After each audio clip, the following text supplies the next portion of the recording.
ஒரு 5 எக் எடுத்துக்கோங்க. அதை நல்லா வேக வச்சுட்டு அதோட தோலை உரிச்சிக்கோங்க. உரிச்சிட்டு அது இந்த மாதிரி பிரிச்சுக்கோங்க. இந்த மாதிரி வெள்ளை கரு தனியாக மஞ்சள் கரு தனியாக பிரிச்சுட்டு இந்த மாதிரி தனியாக வச்சுக்கோங்க.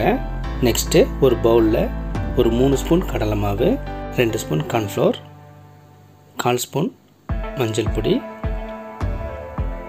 1 ஸ்பூன் சில்லி பவுடர், 1/2 ஸ்பூன் ஜீரகத்தூள், 1/2 ஸ்பூன் தனியா பொடி, 1/2 ஸ்பூன் கரம் மசாலா, சால்ட் வந்து ஒரு 1/2 ஸ்பூன் அளவுக்கு சேர்த்துட்டு இஞ்சி பூண்டு விழுது 1/2 ஸ்பூன் சேர்த்து இதில் கொஞ்சமாக தண்ணி சேர்த்து இது நல்லா கலந்துக்கோங்க.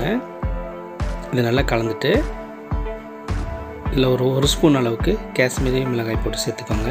இது ஆப்ஷனல் தான், கலர்ஃபுல்லாக இருக்கணுங்கிறதுக்காக நான் சேர்த்துருக்கேன். இதோட ஃபஸ்ட்டு வெள்ளைக்கருவு சேர்த்துக்கோங்க. வெள்ளைக்கருவு சேர்த்து நல்லா மிக்ஸ் பண்ணிவிட்டு அதுக்கு பிறகு மஞ்சள் கருவி சேர்த்து லைட்டாக பரட்டி விட்டுக்கோங்க. பரட்டிட்டு இது ஒரு 10 நிமிஷம் அப்படியே வச்சுருங்க. ஒரு 10 நிமிஷம் கழிச்சுட்டு இதை நம்ம பொரிச்சிடலாம்.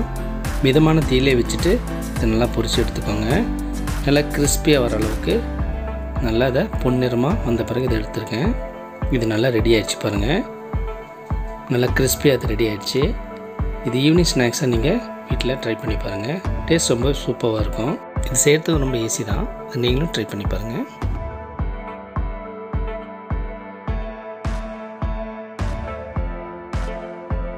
இந்த வீடியோ உங்களுக்கு பிடிச்சிருந்தா லைக் பண்ணுங்கள், கமெண்ட் பண்ணுங்கள், இந்த சேனலை சப்ஸ்கிரைப் பண்ணுங்கள், பக்கத்தில் இருக்கிற பெல் பட்டனை கிளிக் பண்ணுங்கள்.